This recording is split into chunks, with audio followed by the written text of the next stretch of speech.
Greetings, brothers and sisters in the Dhamma. Welcome to the second volume of Introducing Buddhism.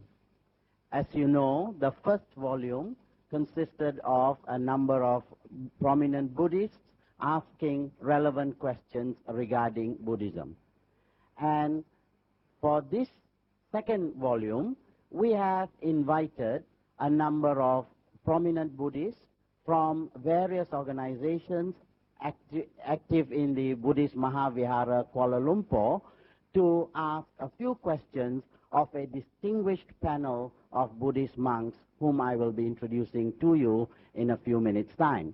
But first of all, I'd like to inform you that the members of the studio audience are made up of the Sasana Abhivruddhi Vardhana Society, the Sasana Abhivruddhi Vardhana Society Youth Section, the Buddhist Missionary Society, the Buddhist Missionary Society Youth Section, the Buddhist Missionary Society Ladies Section, the BGF, the Buddhist Gem Fellowship. Without wasting any more time, please allow me to introduce to you the members of the panel. And first we have our most venerable Nayaka Mahathera, Venerable K Sri Dhammananda Nayaka Mahathera, who, as you all know, is a very prominent figure in Buddhism, not only in Malaysia, but in all parts of the world as well. And we are highly privileged to have an old friend with us in the person of Venerable H. Gunaratna. Venerable Gunaratna was serving in our temple a number of years ago, and now he is at the Washington Buddhist Vihara, and he has made a name for himself, in not only as a meditation master, but also in every other aspect of Buddhism in the Western world. We are also very privileged to have with us Venerable Vimala, who is a monk from the United States, and Venerable Bimala Jodi Thera, who is from Sri Lanka. And now we are going to ask a number of questions, and in this first part, which will last about 1 hour, we will ask very general questions, questions that you wanted to ask all your life but never had the opportunity. We're asking that on your behalf. Now, can I invite some members from the audience to ask the first question of our distinguished panel? Do I say? Yes, Benny Lia. Venerable Sir, good evening. Thank you very much for allowing me to ask the first question. I'd like to know, we have always associated Buddhism with temples. Is it absolutely necessary that as Buddhists, for us to practice Buddhism, we need to go to temples? Thank you very much for inviting us to participate in this religious discussion. And answer to your question is very simple. Buddhism is not in the temple. Buddhism is in the mind. But the mind needs environment to maintain peace, devotion, confidence, understanding. So temple is needed to create that environment for that mind to maintain devotion and faith. And also, temple is a place where people can relax without fear, without worries, without tension, without suspicion, with full confidence. They can relax, so they get enough time to think really and gain some knowledge and understanding.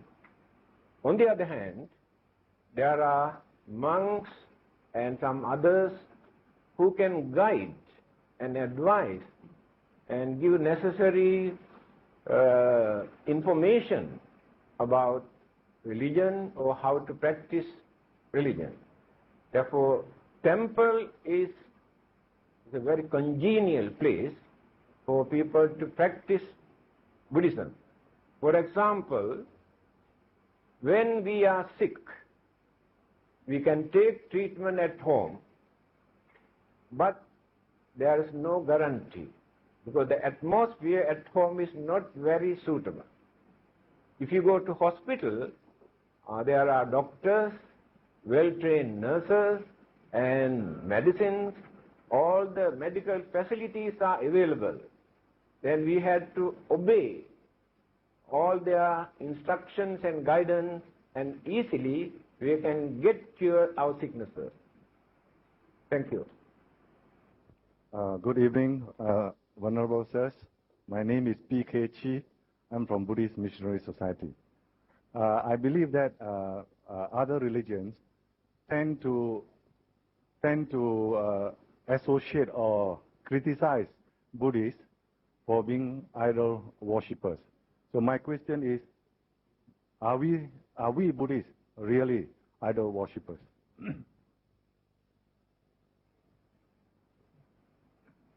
Actually, Buddhists are not idol worshippers, but ideal worshippers.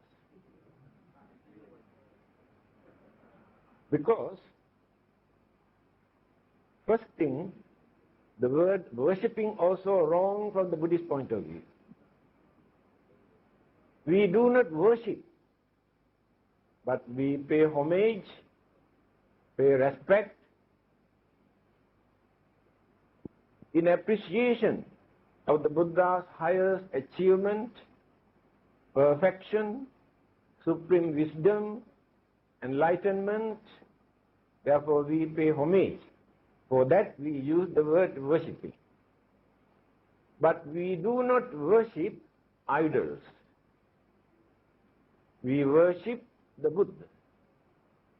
But the image is important for us to concentrate, because it is very difficult for us to maintain our mind, because the senses can bring all sorts of external objects and disturb the mind.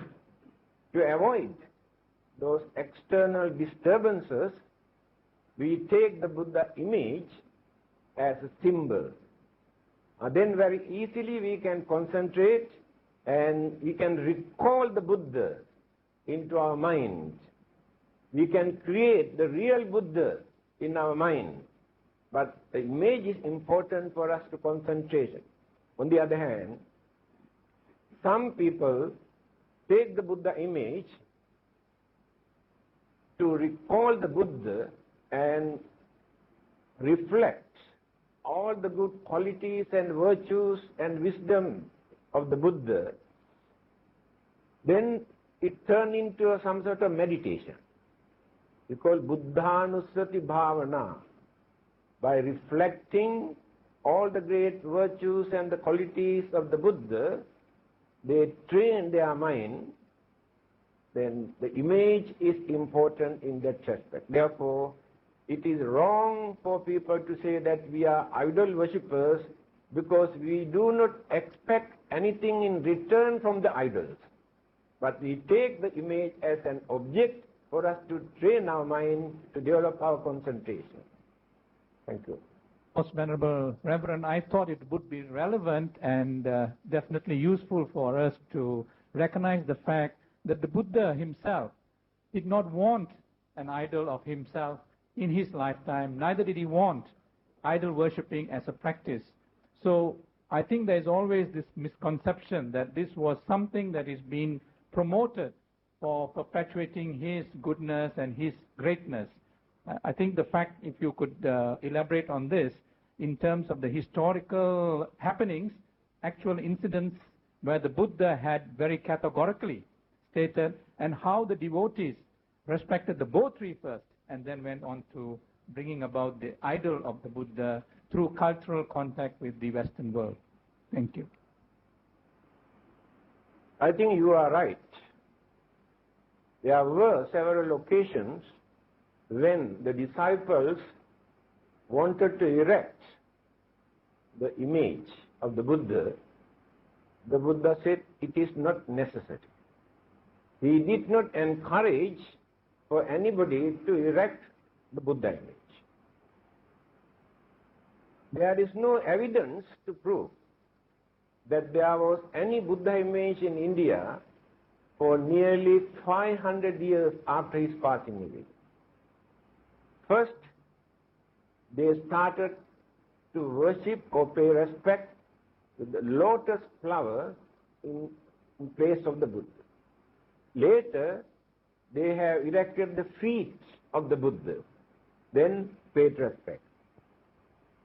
During British occupation, they have influenced Indians to erect the images and various other religious symbols, then started to erect the image. Another thing, the Buddha did not encourage for people to depend on his physical body or the image.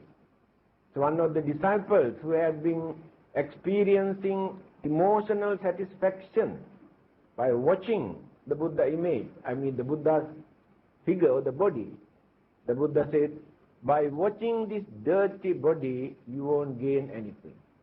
If you really want to see the Buddha, you can see the real Buddha through the Dhamma or the doctrine that I have preached.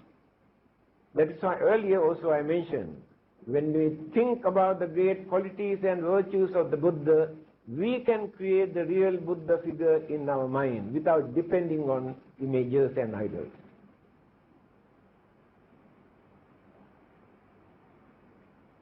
Venerable sirs, there are several religions in this country, and each one says we are the greatest. Why is it it's so difficult for one religion to understand and appreciate another religion? Thank you. Religions, belief, faith, concept, ideas are in the mind. People maintain their own imagination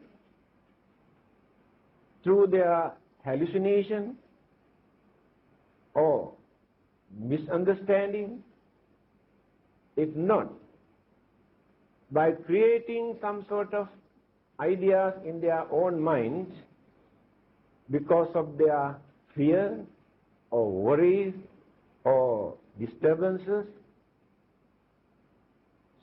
Then they have introduced different concepts, different practices, different beliefs in the name of religion. So, when these two religious groups get together, they feel that there are a lot of differences in their belief, in their concept, their ideas, in their understanding.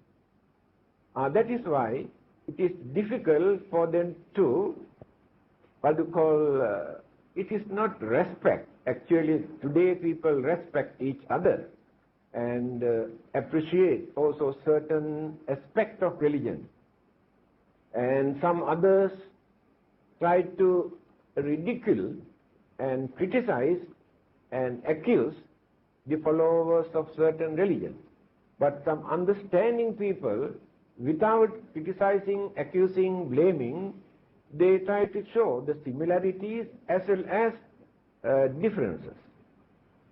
Definitely there are differences.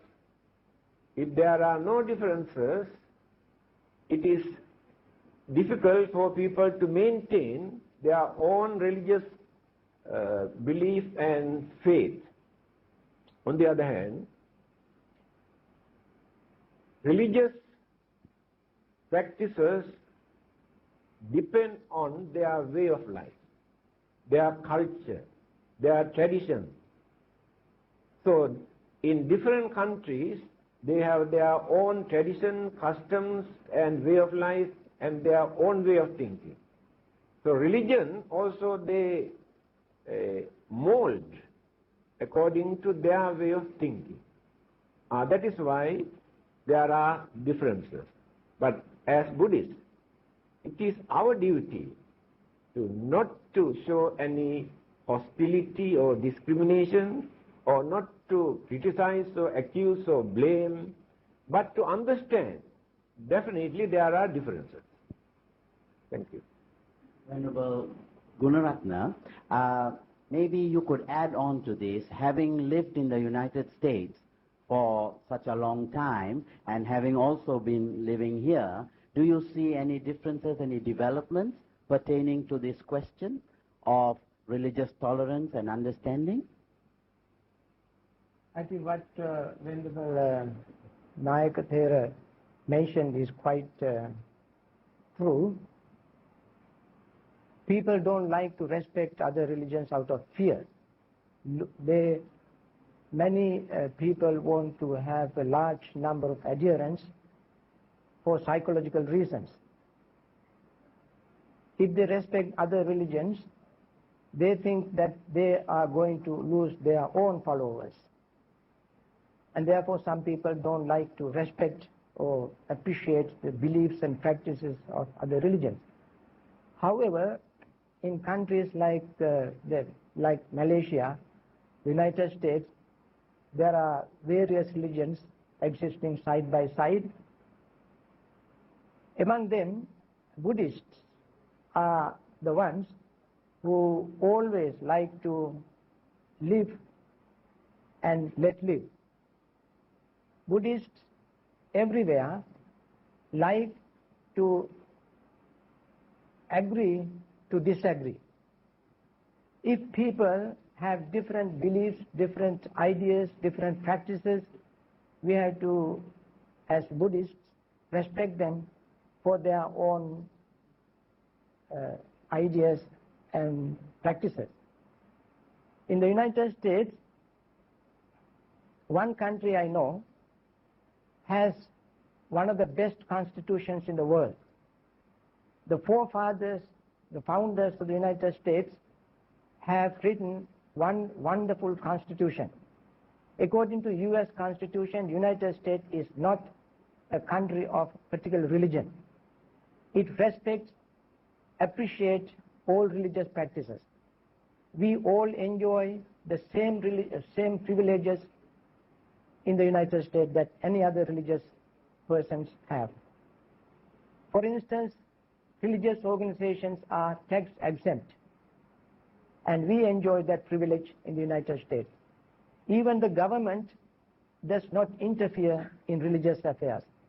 That is one of the most important aspects of founders of the U.S. Constitution. Sometimes when one particular sect becomes stronger than the others, they try to dominate others. But if there is a respect for each other, then nobody would be threatened by others' domination. And therefore, as you all know, Buddhism is known for its tolerance, understanding, patience, and living together with other religions. Even among Buddhists, although there are different sects, they have never fought among themselves to promote, spread their own particular sect. And also we know Buddhism is a religion of peace. It has never had any fight, never shed a drop of blood in the name of Buddhism. This means that we like to live by the principle, by the precept of the Buddha, that is to uphold, maintain, support peace, tolerance, understanding, not only among Buddhists but all others in the world. Thank you very much, Venerable Sir. And I'd like to add that Malaysia too, like in the United States, we do enjoy a great deal of such freedom, and we should be really grateful for that as well. This is a very good evening. I would like to ask this question. Is there anywhere you find extraordinary teaching in Buddhism that you cannot find in any other religions? Thank you. Yes, that is a very good question. There must be a reason for Buddha to introduce another religion. We have to use the word religion, in spite of various other religions that existed in India at that time. Main reason is Buddhism paved the way for people to think freely without depending on any external sources. But all the other existing religions depend on external sources. Second reason, Buddhism encouraged people to lead a normal life, not necessary to suffer in the name of religion, and not necessary to torture their physical body because of their religion. On the other hand, given due respect to human intelligence,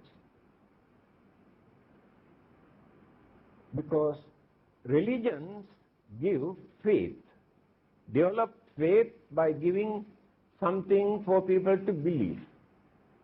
Buddhism never does that. Buddhism never gives anything for people to believe. Buddhism encourages for people to open their mind to see, think unbiasedly, then instead of developing faith or belief, they gain confidence and understanding. These are the extraordinary characteristics that we can find in the teachings of the Buddha, just because the Buddha has introduced this religious way of life for us to maintain our human dignity, giving due respect to human intelligence, and maintaining humane qualities. These are the things that I have to mention as a special characteristic. Venerable Gunaratna, would you like to add to that? I like to add a footnote to Venerable's remarks. That is, Buddhism has introduced factors of enlightenment. One of them is the factor of enlightenment of investigation. According to that, we are not supposed to accept anything on face value. We always have to question, discuss, think, meditate, read, spend a lot of time before we accept anything that Buddha taught. And that leads to enlightenment. That means free investigation, free inquiry, exercising our supreme freedom of choice is a unique characteristic of Buddhism. In fact, Buddha himself has said, just like when you take a piece of gold, you have to burn it, put it on an anvil and hammer, cut it, test, run all the necessary and sufficient tests that you can think of, and then finally, if the piece of gold stands all these tests, then you accept it as a gold, as a piece of gold. Otherwise, just purely because it shines, because it glitters, it appears to be yellow, don't accept it as a piece of gold. So, this unique feature, I think, outstands the Buddha's teaching about, I think, many, many other religions.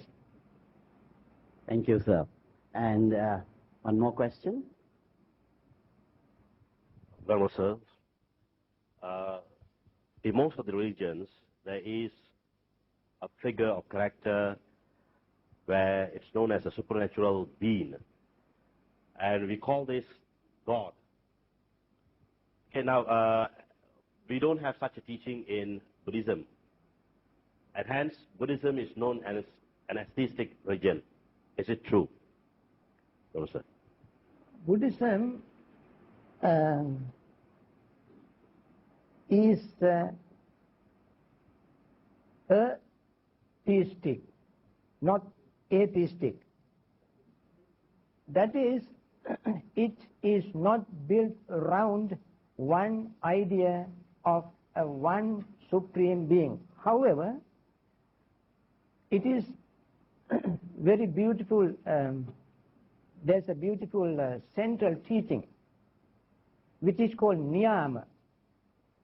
There are various laws: utu niyama, chitta niyama, dhamma niyama, kamma niyama, and bija niyama. These are universal truth, universal factors.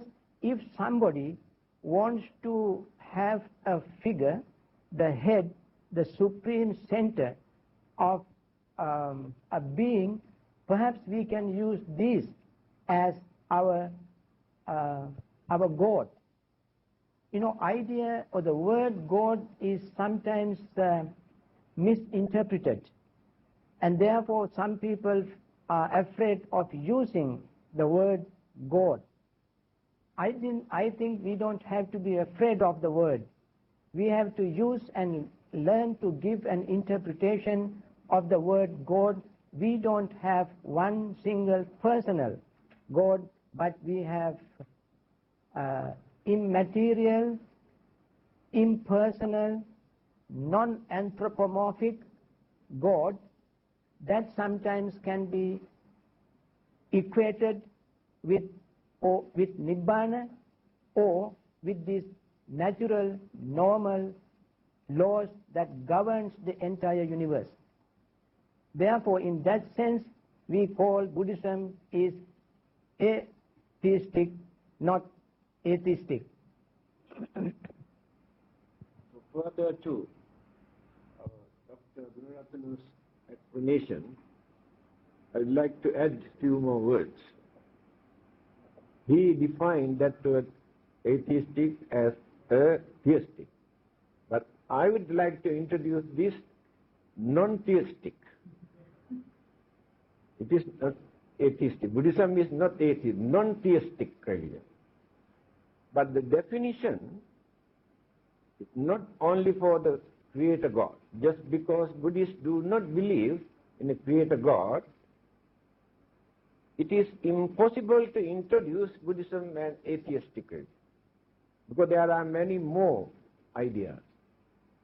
Those who do not believe in cause and effect, those who do not believe that there will be another existence hereafter, this is the first and the last life, those who maintain more materialistic views, they are atheists, but not Buddhists. Thank you. And I would like to crave your indulgence to have your insights into why is meditation so paramount, so important in Buddhism, and how does it affect us, what do we benefit from us, and the whole ramification of meditation. Thank you. I'm very pleased to answer your question. My fear is that time assigned for this discussion is so limited. Therefore, I might not be doing the justice to your question. However, within this limited time, I like to spend few minutes trying to answer your question. Meditation is the heart of Buddhism. Heart of Buddhism is because from the time Siddhartha Gautama, who was just a little an infant, from that time, for 35 years, he spent meditating. After that, he attained enlightenment and did not give up meditation. Sometimes people wonder, you meditate just to attain enlightenment, to cleanse your mind of all psychic irritants. Once you cleanse your mind of psychic irritants, you don't need any more meditation. But that Buddha, who got rid of all his psychic irritants and attained perfect enlightenment, supreme wisdom, and still after that he continued to practice meditation in order to keep himself in touch with bliss of emancipation. Now you can see even his death, Buddha's death, took place in meditation.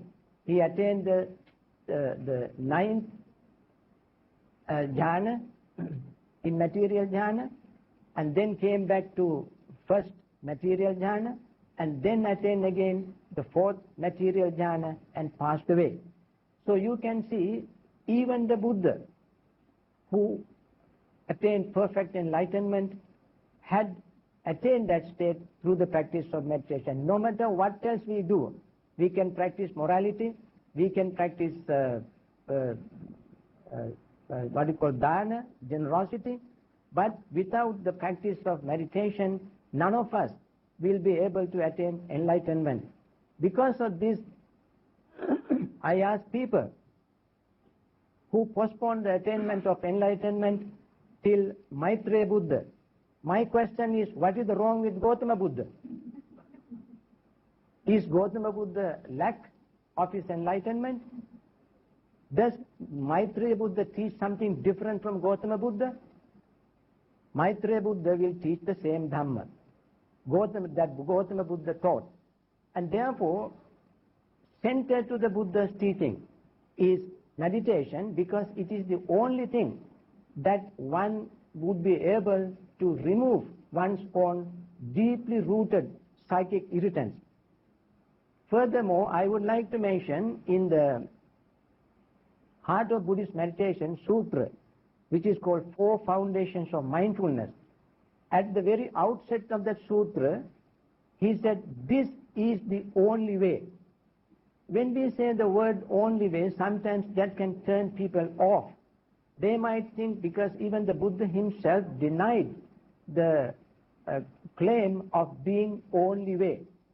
And yet, in this particular sutra, he mentioned that same phrase which he denied at the beginning. The reason is, only way means when one follows meditation, one would end up only in one place, nowhere else. There are many other ways to attain various other states. Even one wants to go to heaven, all one has to do three things. Satchang bhane, nakujjaya, dajja pasmimpi achito, etehi tihithanehi, gacche devanusantike. You speak the truth, give whenever you are asked, don't get angry. By practicing these three things, one can go to heaven. But practicing these three things, one cannot liberate oneself from all psychic irritants. And therefore, when we practice meditation, slowly and gradually we like to turn our own senses inwardly. Our senses are always extroverted. They bring all kinds of sensory stimuli from outside world. But when we meditate, we turn our senses inwardly and try to dig out the problems, difficulties, psychic irritants that we already have buried in our subconscious mind, which come to the surface when we try to meditate, and then we have to deal with them. We are dealing with our own aggregates. We have to look at our aggregates, form, feeling, perceptions, thoughts and consciousness exactly as they are. When we introvertly focus our mind on ourselves, these are the aggregates that we see as they are. Seeing these factors, these aggregates exactly as they are, is the only way to cleanse our mind of all psychic irritants. For this reason, Buddha said meditation is the heart of entire teaching. Moreover, Buddha praised the one who meditates, not the one who does anything else. Remember, at the moment of death of the Buddha, when he was going to pass away, all unenlightened monks were weeping, whining, wailing, crying over the very idea of the death of the Buddha. But one monk was sitting under a tree, and when somebody being very petty-minded approached the Buddha and made a complaint that so-and-so is sitting under a tree and meditating, then Buddha said, that is my son. who wants to attain that supreme enlightenment before my passing away. So, from the day he attained enlightenment till he passed away, in every sermon, directly or indirectly, he emphasized meditation. So he knew the meaning, the benefit of meditation. That is why I say your question is quite relevant, very pertinent to this discussion, and I'm very glad you asked me the question. And my really regret is that I don't have much time to answer in full. Thank you very much. Good evening, Venerable Sirs. What I'd like to ask is that from the Buddhist point of view, is there a difference between mindfulness and concentration? Thank you. From a Buddhist point of view, it takes mindfulness to gain concentration. The word mindfulness means attention, and you have to have strong attention to gain any concentration at all. The way people are practicing concentration techniques these days is to fix their mind very strongly on one object of meditation.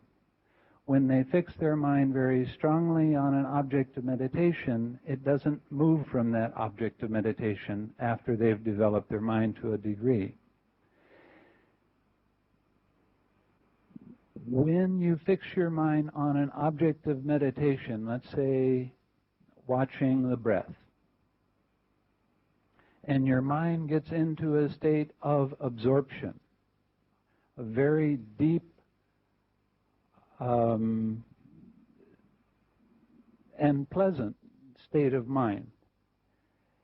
At that time, your mind does not allow certain kinds of mental states to arise. There's 5 different kinds of hindrances that can arise while you're sitting in meditation or while you're practicing your daily life. You have greed arise in your mind or lust. You have hatred or aversion. You have sleepiness and dullness. You have restlessness and anxiety. And you have doubt. Now, the doubt is whether you're doing the practice in the correct way. When your mind gets to a certain state of concentration, these hindrances are pushed down. They're not allowed to come up. Your mind is very deep at that time. When you're practicing in this way, you're not able to see the true nature of how your mind really works because it's pushing down part of that experience. When you're practicing true awareness, when you're practicing attention on what is happening in the present moment, that does not push down any of the hindrances. So you're purifying your mind more by using mindfulness or strong attention without going so deep as the concentration does. So you want to not practice the kind of deep concentration when an anger arises, when your mindfulness is very strong. Then you're able to recognize that, open up your mind, relax your mind, allow that to be there without getting involved in it, and then redirect your mind back to an object to meditation. So this lets you see the true nature of your mind and body process. I think there's a big difference between concentration and mindfulness. I just want to add to what Venerable said. Concentration definitely suppresses hindrances and allows the mind to attain absorption concentration, which ends up in attaining jhanas. And however, that concentration is absolutely necessary for attainment of insight, to gain wisdom. When you gain true concentration is the concentration where you will be able to see impermanence, unsatisfactoriness and selflessness of your form, feeling, perception, thought and consciousness. To do that, you have to have a good concentration. That concentration can be either jhanic concentration or excess concentration. However, when you have concentration, you suppress psychic irritants and you would not destroy them. When you attain mindfulness, practice mindfulness inside, you not only suppress them, but you will destroy them. This is the difference between these two aspects of meditation. One suppresses hindrances and other psychic irritants, the other destroy them. These are the differences. And both can be approached from two angles, and eventually both converge at one point at the attainment of stream entry. That is all the time we have for this first session, but we are going to come back for the second session, which will be dealing with the social aspects of Buddhism. So stay with us. And once more, thank you very much to our most venerable panel. Thank you, sir.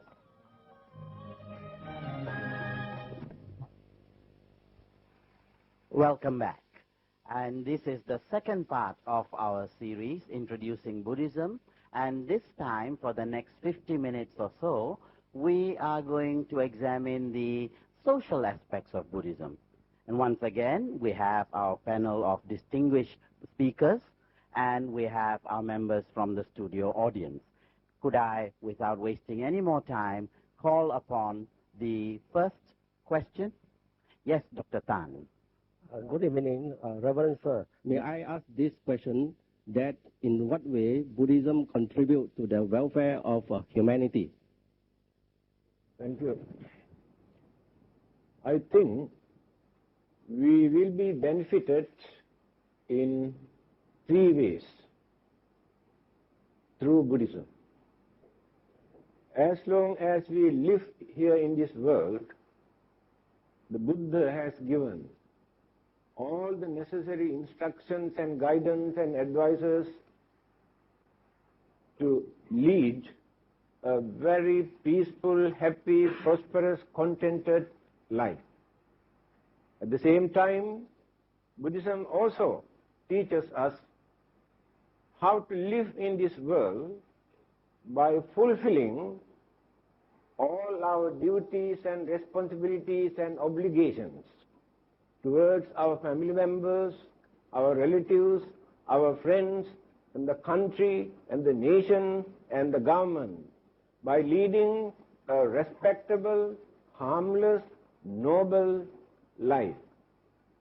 On the other hand, when there are certain problems and troubles, how to face them, how to overcome them, how to avoid, through understanding, by realizing the teachings of the Buddha. Not only that, one day, when we are going to depart from this world, Buddhism also advises how to get ready for that. Without fear, without worries, without confusion, how to depart, or say, how to say goodbye, as long as we live. After that, Buddhism also teaches this is not the first and the last life. The continuity of the existence again takes place, whether we believe or not, whether we can understand or not, existence takes place. Therefore, Buddhism teaches how to prepare for the next existence. If we are going to exist in this samsara, wheel of existence, then he has taught, saying like this, Punyani paralokasming patittha honti panina. After our death, only our meritorious deeds, what we have done during this lifetime, will support and assist and provide all the requisite necessities for us. Therefore, Buddhism teaches how to prepare for the next life, not to suffer, to lead, again, a happy, peaceful, prosperous, contented life. Human beings are the only living beings who can do that. Other living beings do not know how to prepare for the next existence. In that respect, we are very fortunate. Especially Buddhism teaches us how to do that. Not only that, Buddhism does not encourage us to suffer life after life, going round and round and round in this samsara wheel of existence, facing birth and old age and sicknesses and troubles and death and problems and trouble. Why not we try to see the end of all our physical and mental suffering? Then Buddhism teaches how to get rid of all our physical and mental suffering by eradicating all our evil thoughts, words and action. Finally, when complete purification has taken place in our mind, final salvation. Final salvation means every religion uses the word salvation. That means there is no controversy that everybody, irrespective of their religion, suffer. So salvation means freedom from suffering. Liberation, salvation, freedom from physical and mental suffering. That we use the word nirvana. Complete freedom from our physical and mental suffering. That is why I told you at the beginning, in 3 ways we will be benefited. To lead a respectable, normal, happy, peaceful, prosperous life. Hereafter not to suffer again. Buddhism teaches us how to do that. And also to see the end of all our worldly and physical and mental sufferings. Thank you. Anything else, Gururatna? I think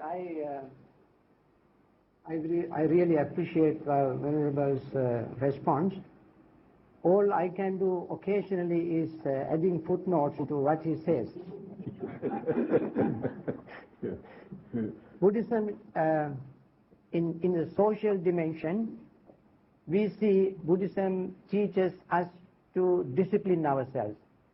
We have to discipline intellectually, spiritually, and morally. We have to discipline. We are enjoying maximum freedom. Freedom with responsibility. Freedom with responsibility can not be abused if we learn to discipline ourselves. People who have great education, great wealth, great good health, social status, can suffer enormously for not having sufficient discipline.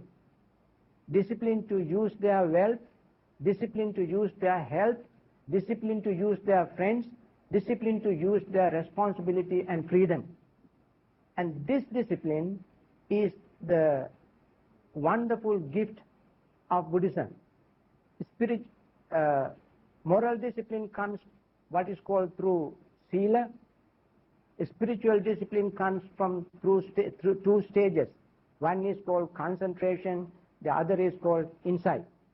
When we have these 3 stages of discipline, we sometimes call it sila, samadhi, panya, which is a unique contribution of the Buddha's teaching for our own well-being, peace, happiness, solace and comfort.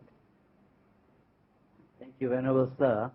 You touched on a very, very important point there where you said the discipline to spend our wealth.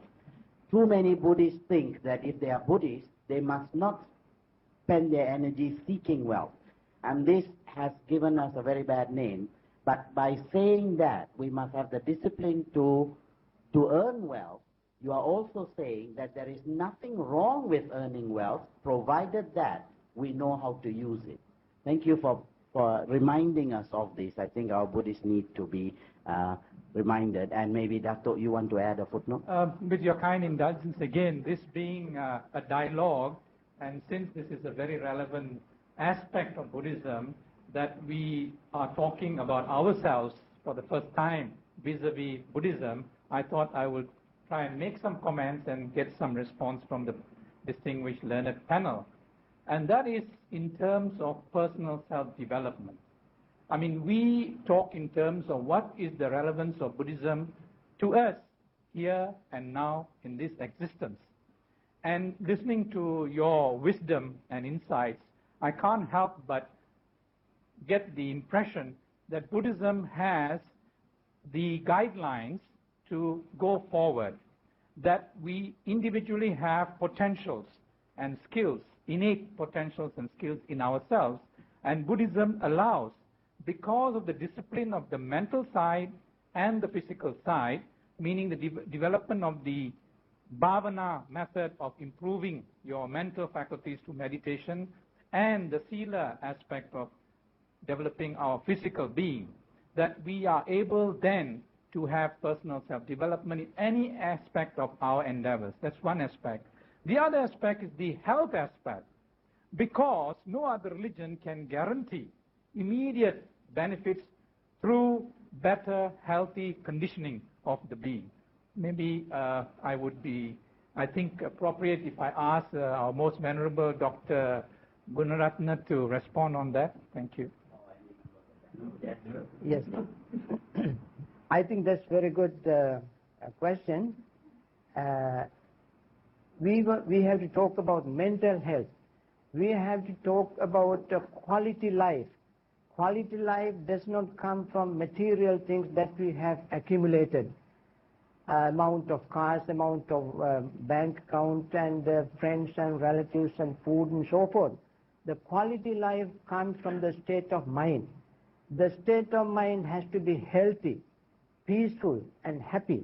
You know, in the world today, in affluent societies, there are enormous amount of problems, patients, mental patients, psychiatric hospitals, psychoanalysts, psychologists, trying to deal with mental problems, not because they don't have enough material wealth, but because they have not had their intellectual, spiritual discipline to train their mind, to cleanse the mind, purify the mind, to make their life a qualitative life. And therefore, health comes from qualitative state of mind, quality mind. Quality mind comes from the sound state of mind, which is the outcome of the practice of meditation. And therefore, that's quite a relevant question. I'm very pleased to mention these few points. Thank you, Venerable Sir. Can I invite the next question now, please? Charlie? Venerable Sir, I would like to ask regarding certain concepts that we have, which compared with other religions differs. For example, the concept of soul, the concept of origin of life, the concept of universe. And if other religions do not share the same views as what we have, what is our attitude towards these religions? Thank you. We don't have to impose our views, our beliefs, our understanding upon other people. If somebody accepts, believe, follow, well and good. If not, we leave them alone and follow what we believe to be true. It is not absolutely necessary for us to believe in all these things as we already have mentioned earlier. What is necessary is to live this life peacefully and happily. I think there are 4 solaces given in one of the famous sutras, which is considered to be the sutra that outlines the criterion of judgment. That sutra is called Kalama Sutra. In that sutra, Buddha said, suppose there is no future life. And yet, if you live very wicked life, unwholesome life, committing all kinds of evils, then you will suffer in this life. If there is a rebirth or next life, then you will suffer twice, here and hereafter. Similarly, if you do good, if there is no life after death, then you experience joy and happiness here and now. If there is a next life, then you will be rewarded twice, here and hereafter. With this belief, with this understanding, we proceed, and we don't have to impose this upon others, whether there is a life after death or this belief or that belief. We don't have to impose this upon others. We just practice. May I add a footnote for that Venerable Dr. Gumratana's answer? Of course, we have a lot of religions in the world. Whatever religions we believe or whatever religions we practice, whichever the Buddha or God we pray, we, each and every one of us, all the we take human beings, we all human beings came to this world in the same way, whatever the religious label we have, whether in European countries or Asian countries or any other country. We came to birth has taken place in the same way, each and every one of us. And we have grown up also the same way. Every one of all the children, they have to go to school and study and pass exams, and they have to get a job to earn their living, whichever the Buddha or any other God they pray. And we, all of us, we grow old, as Buddha says. Whoever born to this world, we slowly grow up, and we are all subject to all kind of sicknesses, decay, and finally, one day, either young days or when you grow old, we all of us have to pass away, depart from this world. So this, all the process has taken place, whichever the religious label or belief we had, in the same way. So, after death also, whether we pray to God or Brahma or to the Buddha, if we lead a harmonious, peaceful, contented life during this lifetime or after death also, if there is a rebirth, definitely it will be a very good one. Reverend Sirs, I have a question to ask. In spite of all the Buddhist missionary work that we've been doing, some people still regard Buddhists as not very active in missionary work. And some people would like to look at it and interpret it as because the nature of Dhamma is ehipassiko. That means it invites people to come and see. And they interpret that it's because Dhamma is you come and see. If you don't come, you don't see. So we just wait for you. So because of that interpretation, people assume that Dhamma, if there is a karmic association, they will come. If there is no, maybe it's not the time yet. And because of that, they feel we should not preach. People will come. If it's the right time, they'll come to the Dhamma. What do Reverend Sirs have to comment on this? We have come. Can you show? Yes, I'm going to show now. Well, I agree with you that Buddhists are not active in missionary work. The reason is Buddhists do not believe that the followers of other religions go to hell. Buddhists do not believe the followers of other religions are sinners. We never think that we must convert them into our religion, because the Buddha has mentioned, whenever, wherever you find truth, accept the truth, whether it is in your religion or any other religion or somewhere else. But this freedom we cannot find in many other religions. We know how to appreciate the teachings of other religions also. We can agree with them in many areas. No doubt there are differences. We never feel actually that it is necessary to drag them into our religions. Why not we allow them to practice their own religion? Because every religion teaches to do good, to be good, have peace of mind, lead a respectable life, but they have different concept and belief about the life, or the beginning of this life, or the end of this life.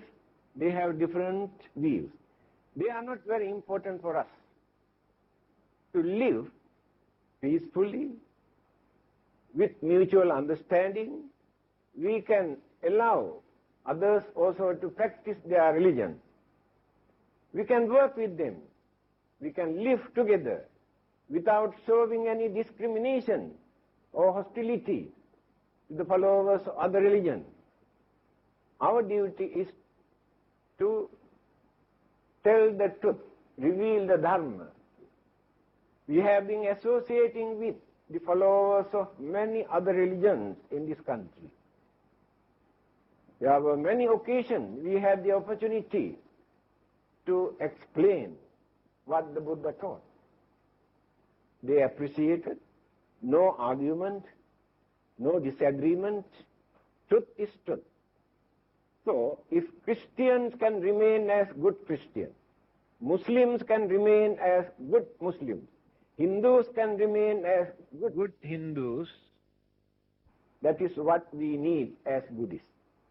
Not necessary for us to bring them into our religion, give another religious label. On the other hand, there are some who have no religion at all. They do not believe in God, they have no heaven, no hell, no rebirth, no God, no punishment, nothing.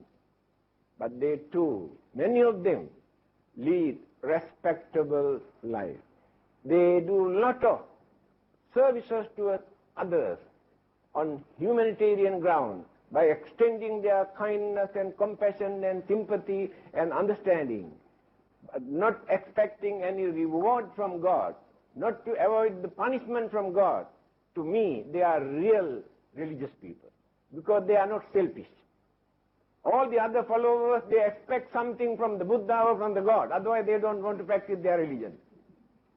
But those people who do some service to others, who lead a noble, respectable life through understanding.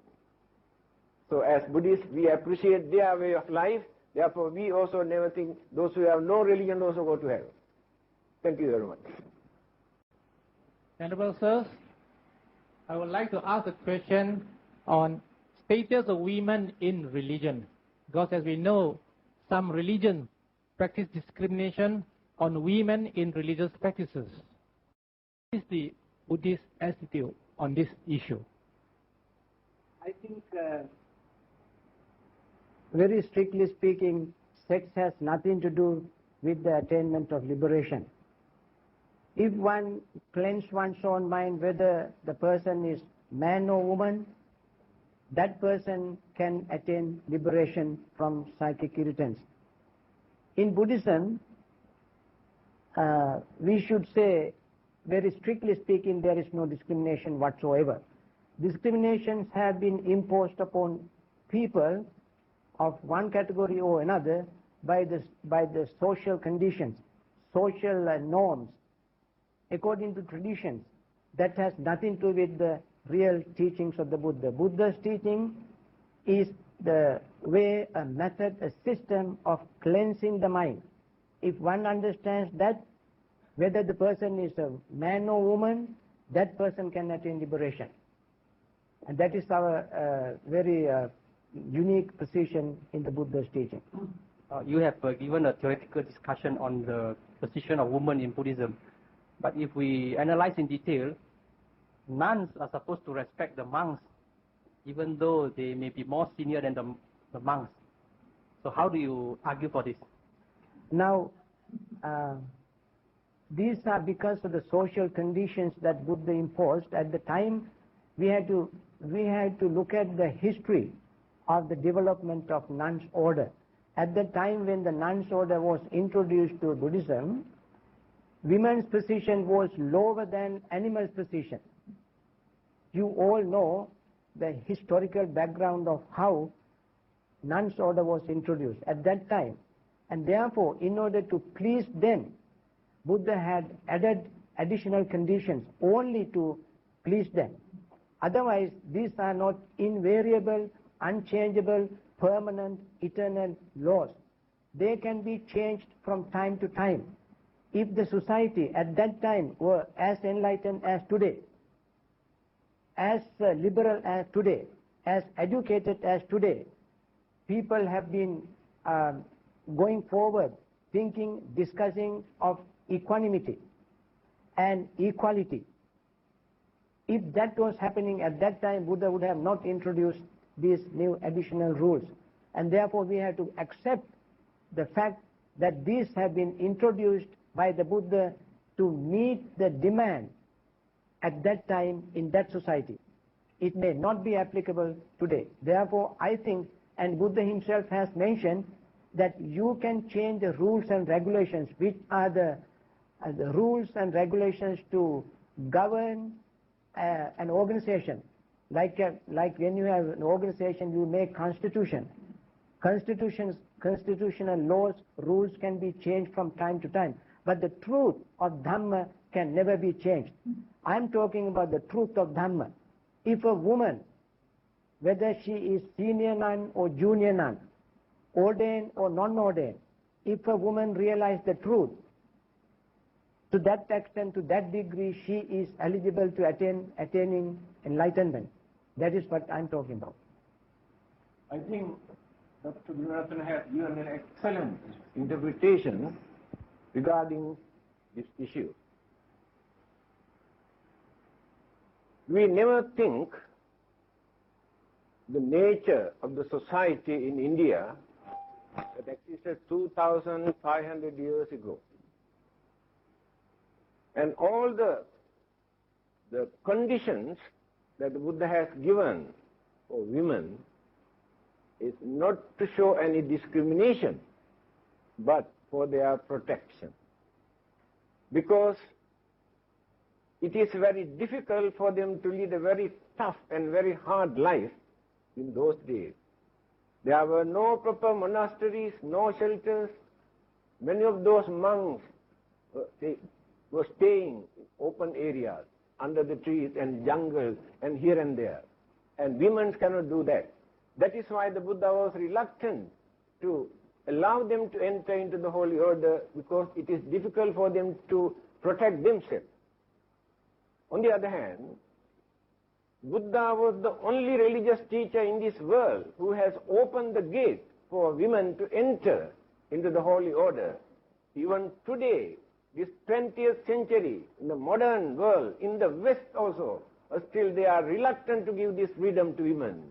Buddha has done this 2,500 years ago. Full authority for nuns or the women to lead the religious life. Again, the belief was that at that time that women's mentality was very low. Their duties are confined only to kitchen, to look after their children, to attend to their husbands. In fact, there's a belief that if woman also wants to go to heaven, she had no separate passport, must use the husband's passport. See, that means they were not independent. Some people believe that women had no soul, like animals. The Buddha understood. He said, don't think the man is the only wise man, intelligent man, always. Women also intelligent and wise, the Buddha mentioned. Again, the king who was worrying about giving birth a baby girl, his queen, the Buddha said, why do you worry? Do you know sometimes girls are better than boys? Who used this word, the Buddha? So no any other religious teachers who ever uttered such words. Therefore, there is no reason whatsoever for people to say that Buddhism supports such weak ideas, discrimination, given full freedom, and we had to change, we had to amend our way of life. That is called Vinaya. Vinaya is changeable. Vinaya is not Dharma. Dharma is not changeable, what the Buddha taught. But Vinaya, way of life, discipline, custom, tradition, manners, all are changeable. Many people can understand that. I think this is enough. Yeah, thank you. I think we've got to move on. Jinny, I think you are dying to ask. Yes, I think we should give them a voice. Yes. Maybe very short. Can women attain arahanthood? First thing. If so, were there any documented records of women attaining arahanthood? Thank you. Oh yes, women have attained arahanthood in the time of the Buddha. There is a special poems dedicated to women. These are the spontaneous expressions of enlightened nuns, and that particular collection is called Therigata, the spontaneous recitals of fully enlightened nuns. And therefore nuns can attain, women can attain full enlightenment, become full arahant, and attain Nibbana without any problems. I think we shall leave the woman and come to another question. Now, many people mention that Buddhism is a very pessimistic religion. From the doctrinal aspects, they argue that Buddhism preach things like suffering, impermanence, egolessness, voidness. Such teachings are seen to be pessimistic. And from the practical aspects, they say Buddhists are not very energetic in their missionary work, which we have mentioned just now. Or Buddhists are spending too much of their time under the tree, doing nothing but closing their eyes and cross-legged. So what is your response to this? Buddhism, is it a very pessimistic religion? Actually, Buddhism is not pessimistic but realistic. Since the Buddha has revealed the truth, the fact and reality in our life, some people say Buddhism is a pessimistic religion. The Buddha did not use sugar-coated words just to please us. He wanted to show the real picture, actually what our life is and what we are doing here and what will happen to us, very clearly explained. He never stopped his preaching, his Dhamma, simply by saying, oh, the life is full of birth is suffering, death is suffering, sicknesses create suffering, old age creates suffering, this is suffering, that is suffering. He did not stop his preaching. He also preached how to stop all these suffering, how to avoid all these suffering. And the method taught by the Buddha for us to keep away or to avoid, to stop all these suffering is called Dharma. And then we gain confidence, we gain understanding. After that, that negative aspect disappear from the mind, then we gain confidence. Then we come to understand what this life is, how to make use of this, or what to do with this life, we can understand without creating imagination about our life. Therefore, definitely it is not a pessimistic religion. Anything else? When you practice letting go of states of mind that pull you down, anger, jealousy, frustration, sadness, when you practice letting those go, when you finally do let those states of mind go, you experience very strong joy and happiness and peace of mind. And you're talking about being a missionary. If you want to be a missionary by example. You practice developing your mind so that you can experience this joy and this happiness, and people will come to you and want some of that. And they will look you up. You don't have to go out looking for them to try to convert them to one thing or another. They will come to you and say, you look happy and I want some of that. So sitting under a tree is a very useful thing. Learning how to develop your mind so that you can experience joy and happiness is what the Buddha was talking about when he said, we are the happy ones. We're happy when we help other people. We're happy when we keep our precepts. We're happy when we let go of unwholesome mental states. That's the best way to be a missionary, by example. Venerable Sir, would you like to add to that? Yes. You know, those who are familiar with Buddhist texts would not say that Buddhism is pessimism. In Buddhist texts, we always find there's a one whole section, a chapter in the Dhammapada that's called Sukhavagga, the chapter of happiness. In that chapter, Buddha says, let us live happily among those who are miserable. Let us live happily among those who are sick. Let us live happily among those who are full of tension, worries, anxieties, fears. Let us live happily with those who are suffering from pain, suffering. Let us live happily without greed, without hatred, without confusion. Who else can become happy? And Buddha's teaching has only one taste, taste of peace, taste of joy, taste of happiness. Whereas when you go to a Buddhist temple, what do you see in a shrine room? A smiling Buddha. Laughing Buddha. Laughing Buddha also we can see. You know, Nehru, Indian first Prime Minister, whenever he was disappointed, depressed, full of tensions, worries, he went to his office where there was a beautiful smiling Buddha. He sat in front of that image and focused his mind on this beautiful smiling face of the Buddha, and he got inspiration from that Buddha. You get inspiration when you see the Buddha statue. You get inspiration when you see Buddhist monks. They are smiling, laughing. They always are very relaxed. And therefore, I don't see in my own life, in my own association with the Dhamma and the Buddhist teaching, I never see any pessimism in it. Is it not selfishness for us to live happily while others are suffering?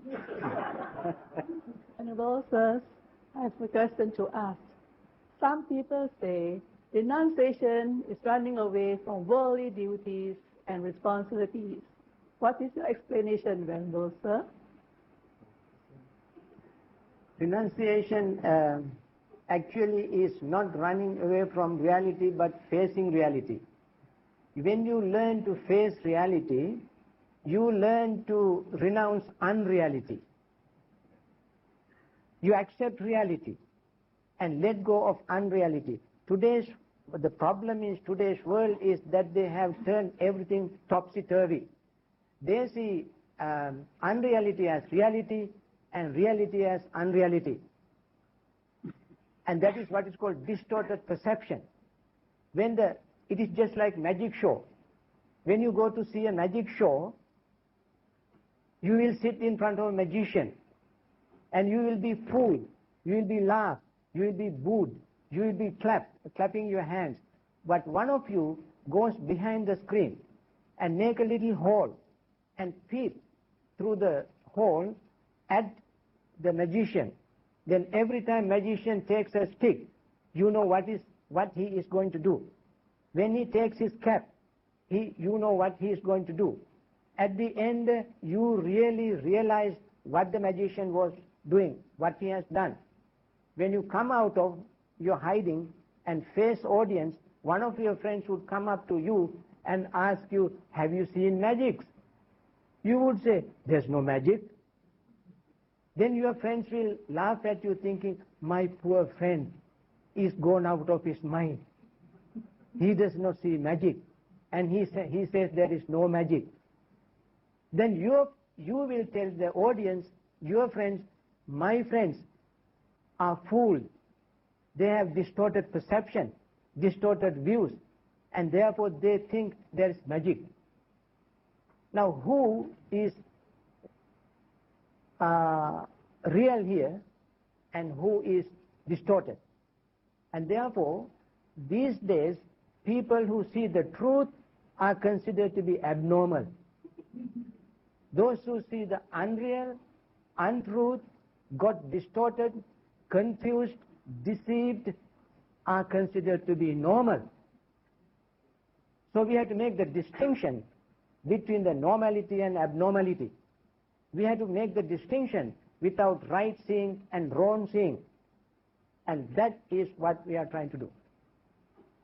I think this word renunciation is a very critical issue in Buddhism, because there are some religionists who cannot tolerate this renunciation.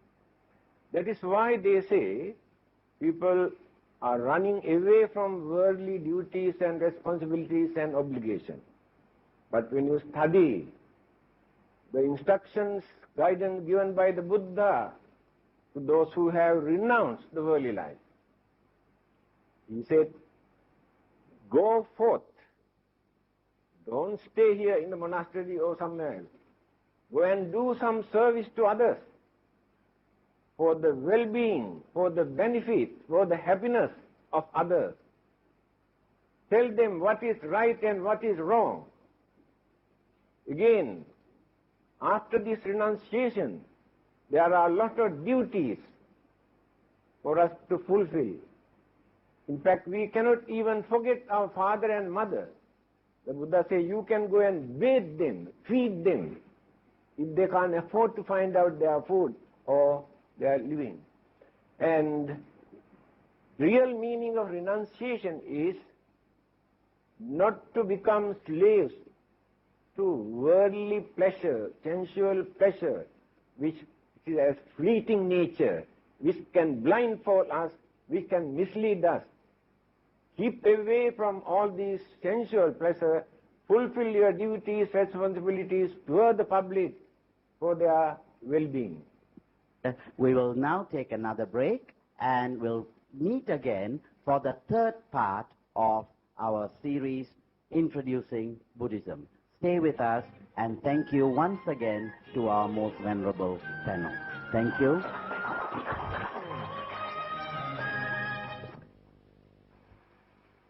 Thank you for staying with us, and welcome to the third part of our series, Introducing Buddhism.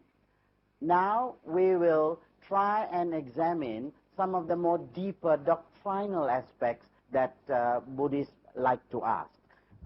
Venerable Sir, during the time of the Buddha, there were in existence a number of religions. Why is it that the Buddha wants to introduce another religion? Thank you very much. Yes. When you study the historical background of all the existing religions in India, the Buddha, as a young prince, studied all the existing religions and philosophy and associated with great religious teachers and practiced their beliefs and traditions and religious customs by following their advice. Later, he came to know, by following all these beliefs and practices and traditions, he won't be able to gain enlightenment. That is not the method to gain enlightenment. He knew that many people depend only on God for everything, worshipping, praying, and sacrificing animals and so many other things in the name of God to please, to get the blessing. The Buddha knew that is not the correct method to gain either enlightenment or salvation. Then he also noticed there were many others who torture their physical body in the name of religion as religious practices, thinking then they can wash away all the sins or the bad karmas that they have committed earlier by burning, cutting, poking, starving, without eating, without taking medicines when they were sick, and behaving like animals, not as human beings, by following animals' way of life. So he said these practices are not the real religious practices. By torturing this body, we cannot wash away the bad karmas or the sins committed by us. Then he also realized there is no freedom for human beings to think freely, to understand the truth. To understand the truth, they must depend on somebody or some external sources. So, he said like this, Paturahosi magadesu kubbe. The Dharma that I am going to preach is not a new Dharma, new doctrine or new religion. This Dharma, this religion existed long ago, but completely polluted, misled, blindfolded, misinterpreted by the people. The real Dharma, real truth, completely disappeared. Therefore, in the name of religion, many people are practicing all sorts of things where I cannot find any religious value. That is why he wanted to introduce the Dharma, not a religion, noble way of life for human beings to lead a respectable life by maintaining human dignity and cultivating their way of life, developing their understanding, purifying their mind. All the existing religions depend on faith and belief. The Buddha realized faith and belief are changeable from time to time according to understanding, experience and maturity. Therefore, important thing is not the faith or the belief, but purity of the mind. When the purity appeared in the mind, there is nothing to believe. No faith, no belief, purity, then the enlightenment, confidence, we gain later enlightenment. To contribute this aspect of religion, he had to introduce this Dharma. Today we introduce as Buddhism. Reverend, my question is, are rituals important in Buddhism? Rituals, for the sake of rituals, are not important in Buddhism at all.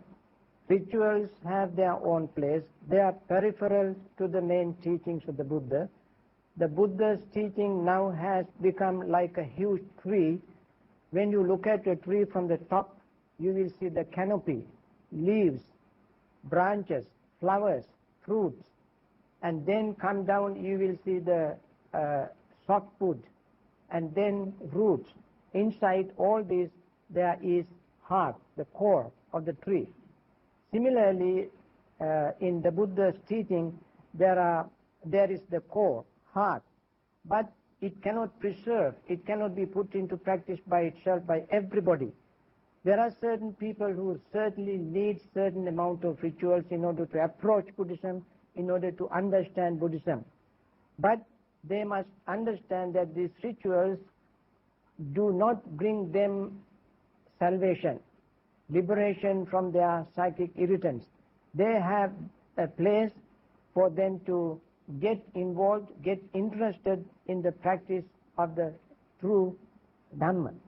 And therefore, I must say, the rituals themselves don't have the major role to play in order to understand the Dhamma. When one realizes the Dhamma and attains liberation from psychic irritants, when they come to that point, then they have to let go of all rituals.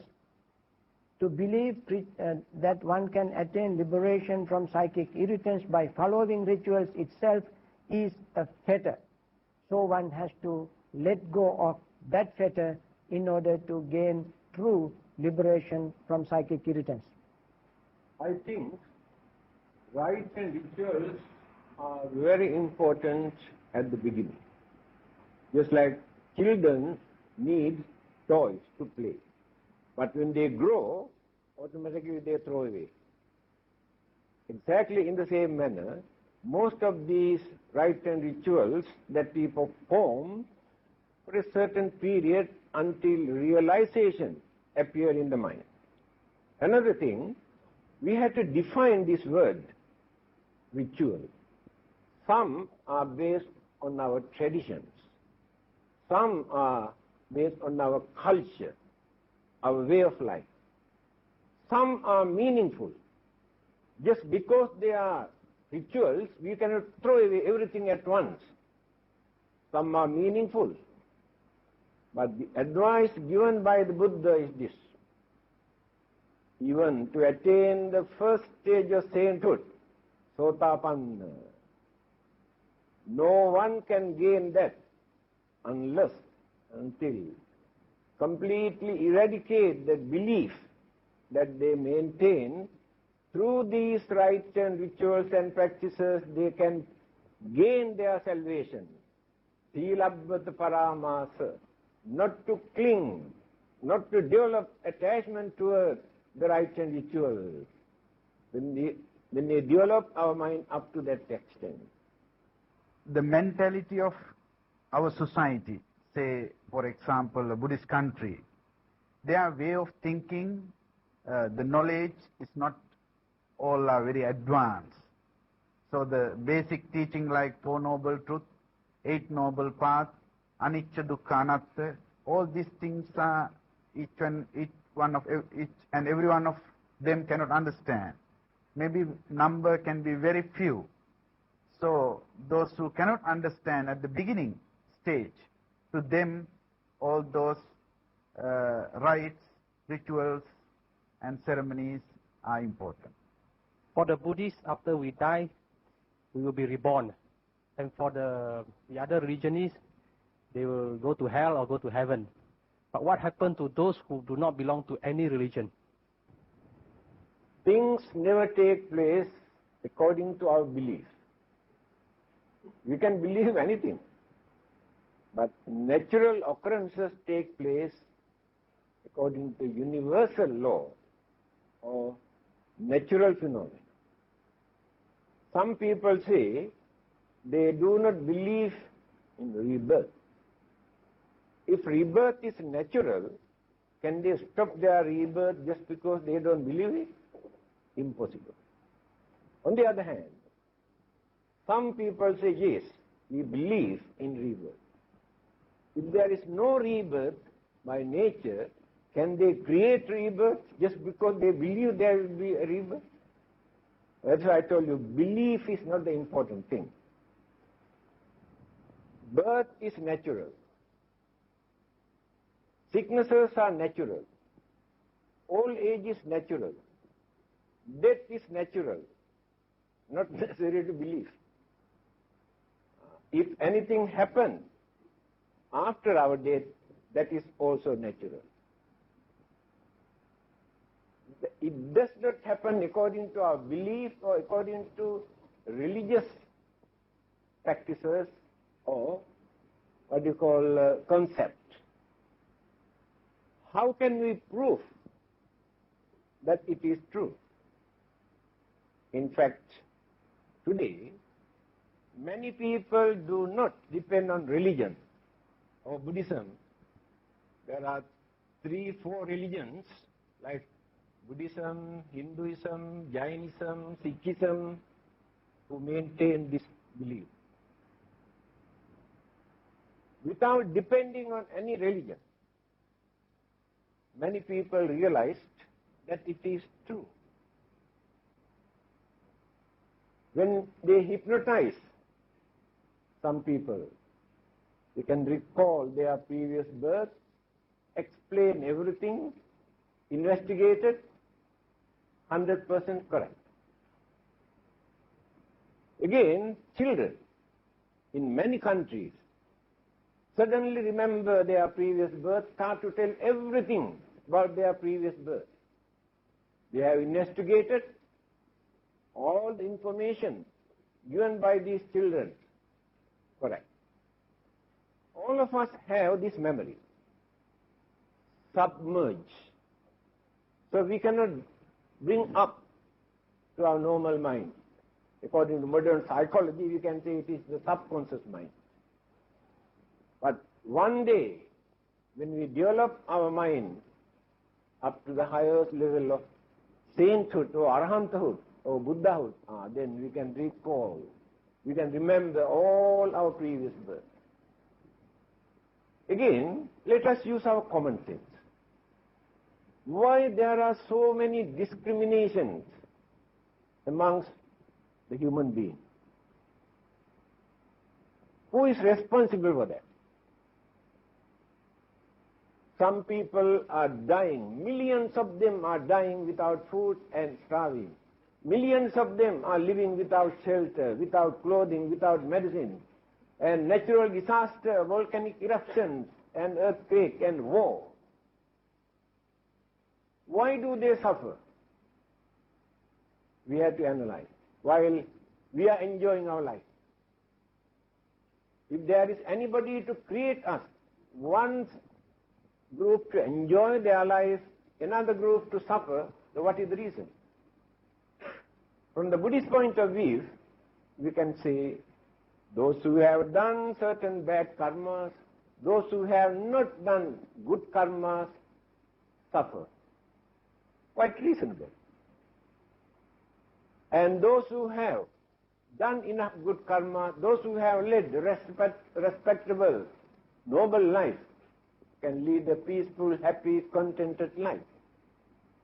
That means life exists again and again, differences take place according to our way of life, and nobody else is responsible for that. I think this is enough for us to understand that it is true. But before I get to that stage of rebirth, what I would like to understand is how does one prepare for death or to face death? To face death, we have to learn a way to face it with realization, with understanding. That means we have to get rid of the fear of death. People, long before they die, they are dead out of fear of death. And therefore, they have to learn to face the truth, the reality. They must learn from the moment that we come to realization, we come to reason and understanding. From that time on, we must understand that we all are born with one-way ticket.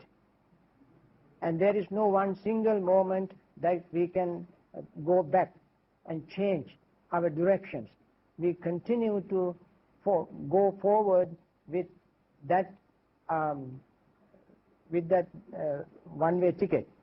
And therefore, understanding the truth, the reality, the nature of life itself is one way of facing death without fear. Second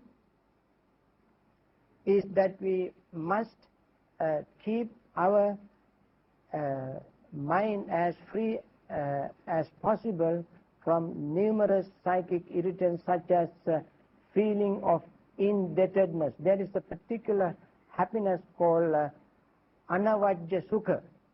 Anavajja sukha means happiness arising from seeing one's a flawless life.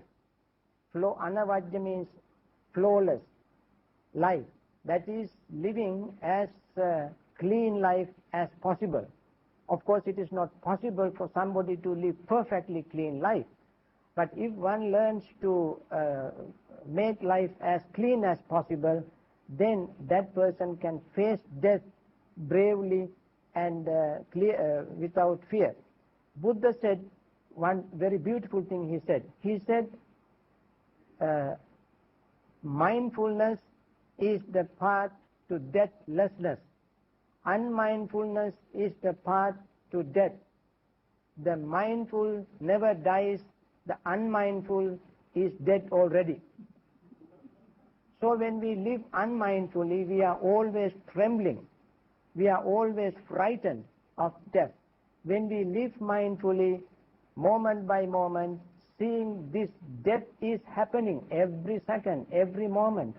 You know, every single thing in our body, 3 trillions of cells in this body, is undergoing changes from the moment we were born till now and into the future. Every second, everything in this body and mind is changing all the time. And therefore, when we see this reality of change, this reality of momentary death of cells, we will realize that these cells will come to a stage where it cannot divide any further. These cells can divide only up to 50 at the time when we are young. As we grow older, the cells, number of times these cells can divide will reduce. When they stop producing new cells, these cells will die a conventional death. And therefore, when we realize the truth, we can face death very peacefully and happily.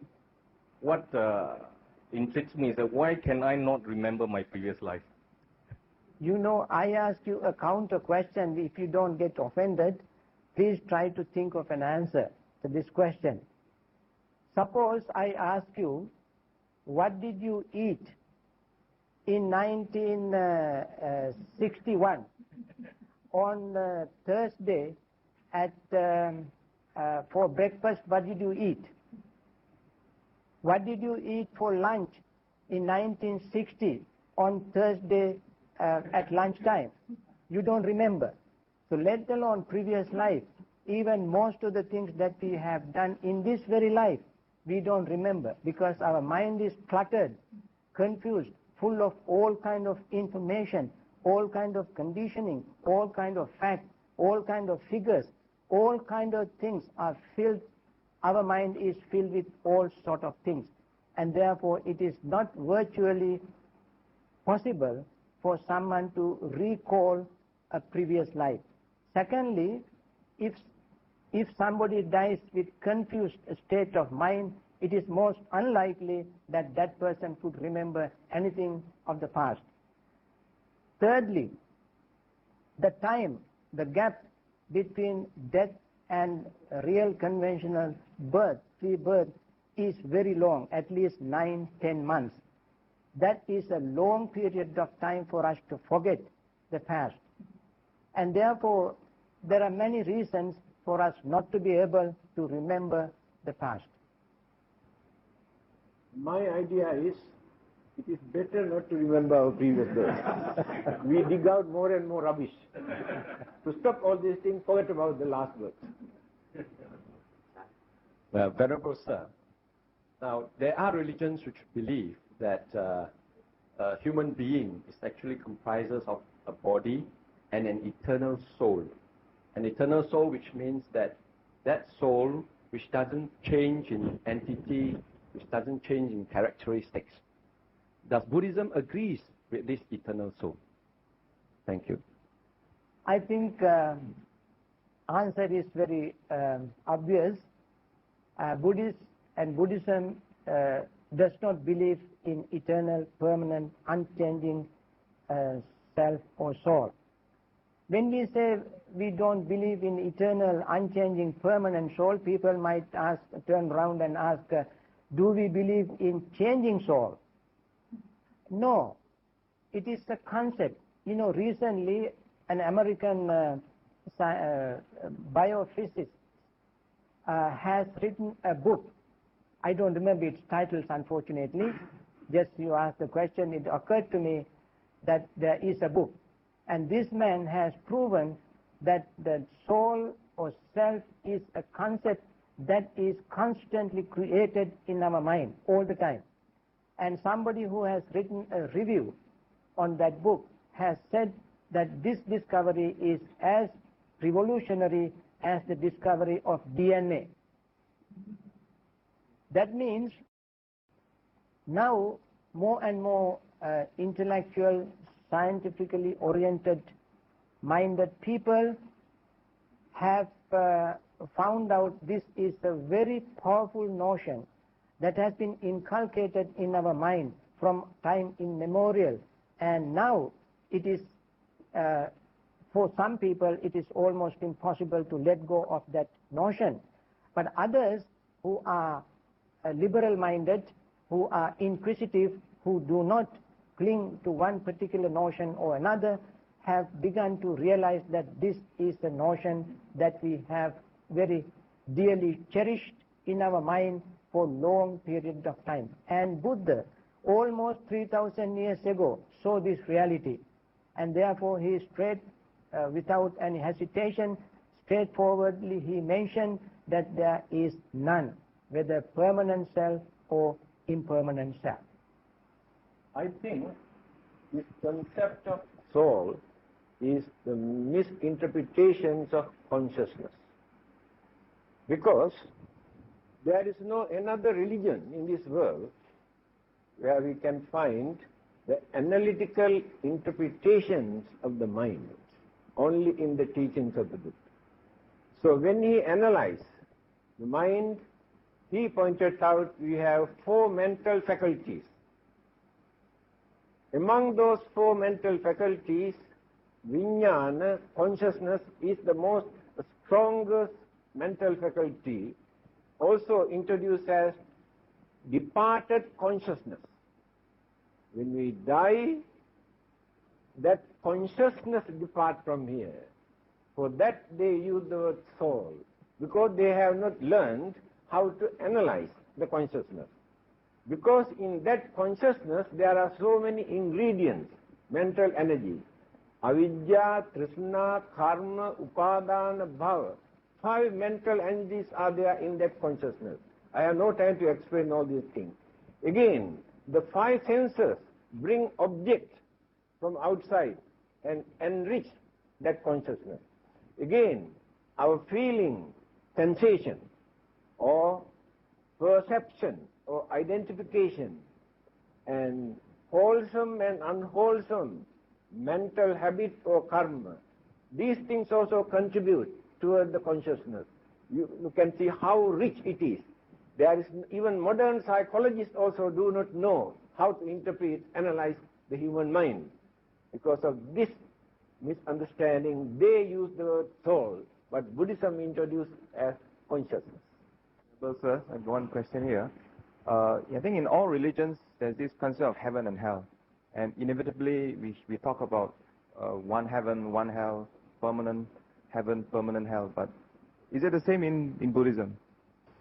So according to Buddhism, there is no particular place that we can introduce as heaven or hell, either created by God or come into existence automatically or naturally. One of the rich men during the Buddha's time approached him. His name was Kutadanta. He said, "We are rich people, we have no time to meditate and observe precepts and all sorts of things, but even then we would like to go to heaven after our death. Is there any shortcut?" Then the Buddha asked, "Why do you want to wait until you die to experience heavenly bliss? While you are living here in this world, you can experience heavenly bliss." This is the Buddha's concept regarding heaven. That means heaven is not a particular place located somewhere in this universe where living beings experience, either in human forms or any other forms, where they experience peace, happiness, satisfaction in their life. That is heaven. Again, in another discourse, the Buddha says, he used this word. Only foolish people believe that hell is located under this earth or under great ocean or under the Mahameru. Hell is not located anywhere. Hell means endless suffering. From birth up to the last breath, nothing but suffering. Either humans or animals or any other forms of living beings. That is hell. Now we are not in hell. Although we have suffering, we can laugh, we can joke, we can enjoy. Again we suffer. Therefore we are not in hell. But there are many other living beings from their birth up to last breath, nothing but physically and mentally suffer. That is hell. This is the Buddhist concept of heaven and hell. In Sangyutta Nikaya, there is a statement that Buddha made. He said he has seen people living in heaven. People living in heaven. How to live in heaven? In heaven you expect deities to live. But he said, I have seen people living in heaven. How? Those who, whenever they see something, hear something, smell something, taste something, touch something, and think something, they rejoice it. They don't become envious. They don't become jealous. They don't become angry. They are not frightened. They enjoy it. These are the ones who experience heaven as human beings. On the other hand, he said, I have seen human beings in hell. Who are they? They are the ones who, whenever they see something, hear something, touch something, smell something, and think something, they are so full of jealousy, fear, anxiety, worry, greed, hatred, and so forth, and therefore they are experiencing hell. So I just want to support what Venerable already mentioned. We are always made aware that don't go to extremes. Practice the middle path.